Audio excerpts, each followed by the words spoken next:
सूरजपुर जिले के भैयातान क्षेत्र में तालाब खुदाई के काम में भ्रष्टाचार की मिली साजिश शिकायत।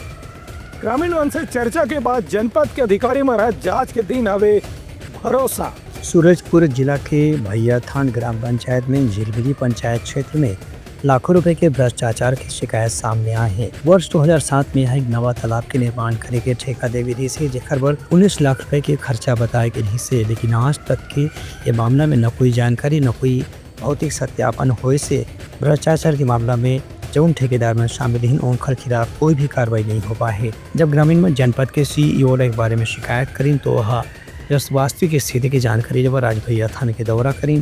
ग्रामीण मन के कहने से कि यहाँ नरेगा के अंतर्गत तालाब खुदाई के काम स्वीकृत करे गई से जेकर पर 19 लाख रुपए के टेंडर हो रही से, लेकिन न तो तालाब बनिस न ही इस संबंध में ठेकेदार की तरफ से कोई भौतिक सत्यापन कराएगी से। जनपद के CEO के कहना है कि मामला में जांच करे जाए और जो भी व्यक्ति दोषी है उनके खिलाफ कार्रवाई करे जाए। ब्यूरो रिपोर्ट उत्तराखंड रोज।